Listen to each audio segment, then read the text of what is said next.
तो संत कहते हैं कि सुतदारा और लक्ष्मी पापी के भी होए, पुत्र संतान पत्नी पति लक्ष्मी यानी धन पापी के भी होता है। तो अगर यही चीज़ें आपको गुरु के मिलने के पश्चात मिल रही है, आपके भक्त होने के पश्चात मिल रही है, तो फिर पापी में और भक्त में क्या अंतर है? भक्त को तो भक्ति करके परमात्मा की पहचान मिलनी चाहिए, ताकि भक्ति से मुक्ति का जो मार्ग है ये प्रशस्त हो सके। भक्ति करके शक्ति जो पाना चाहता है वो भी राक्षसों से कम नहीं है।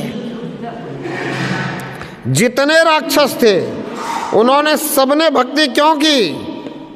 शक्ति पाने के लिए, और उन्होंने शक्ति ही पाई। जितने भी राक्षस थे उन्होंने क्या पाई? शक्ति ही पाई भक्ति करके। कोई आप देख नहीं सकते कि भक्ति करके किसी राक्षस ने मुक्ति की बात की हो। सबने शक्ति की बात की है। भक्ति करी तो किसी ने कहा कि मुझे ऐसा वरदान दे दो कि मैं अमर हो जाऊं, तो परमात्मा ने कहा कि मैं अमर होने का वरदान नहीं दे सकता। तो इतनी चालाकी से, परमात्मा से भी चालाकी, इतनी चालाकी से वरदान लेने की कोशिश की। बोला मैं ना सुबह मरूं, ना मैं शाम मरूं, ना मैं अंदर मरूं, ना मैं बाहर मरूं, ना मैं दिन में मरूं, ना मैं रात में मरूं, ना मैं धरती पर मरूं, ना आसमान में मरूं। मतलब हम अगर परमात्मा को ऐसे ही इन राक्षसों की तरह भोला भाला समझ रहे हैं, या हम परमात्मा से अपने आप को ज़्यादा होशियार और चालाक समझ रहे हैं, तो हमारे में और राक्षसों में क्या कमी है? जितने भी राक्षस हुए उन्होंने बहुत सारे कर्मकांडों को किया। अब आप देख सकते हो कि मेघनाथ युद्ध जीतने के लिए यज्ञ रचाए बैठा है। आप देख सकते हो कि रावण जो है वो शीश काट काट करके चढ़ा रहा है।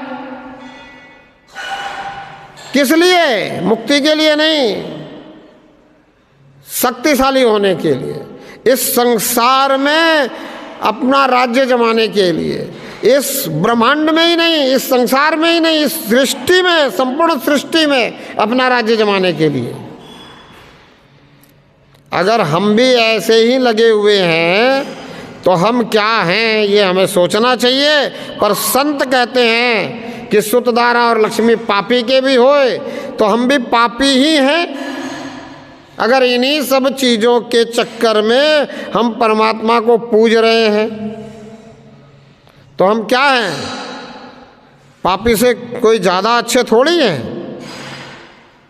हो सकता है कि हम सबके भले की कामना भी करते हो सकता है कि हम किसी का बुरा नहीं चाहते हो सकता है कि हम किसी से ईर्ष्या ना करते हो सकता है कि हम किसी से द्वेष ना करते हो।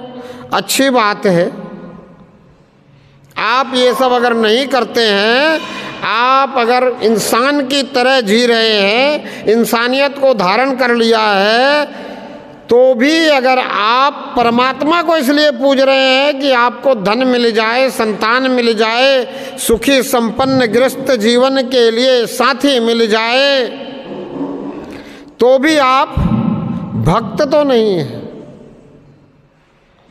आप अच्छे इंसान हो सकते हैं, आप शैतान नहीं हो सकते हैं, पर भक्त नहीं है।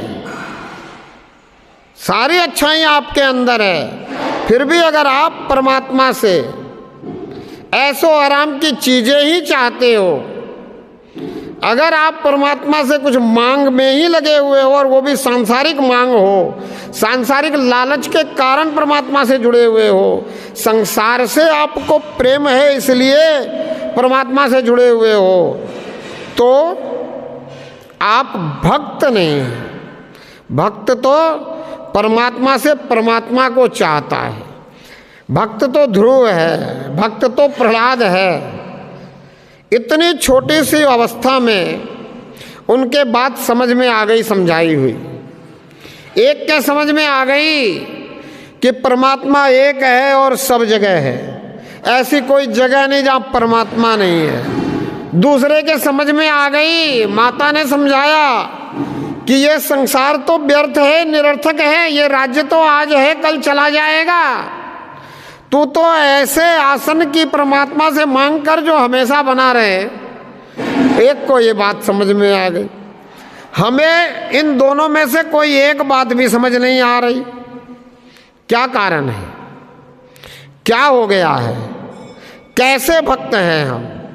हमारी शरीर की उम्र भी हो चुकी है, हम अपने आप को बुद्धिमान भी समझ रहे हैं, हमें इस बात का गर्व भी है कि परमात्मा ने हमें बहुत अच्छी बुद्धि दी है, परमात्मा ने हमें चिंतन करने के लिए इतनी बढ़िया विवेक दिया है, चित्त दिया है, हम पर मनन कर सकते हैं, मंत्रणा कर सकते हैं, क्या गलत है क्या सही है इसकी विवेचना कर सकते हैं।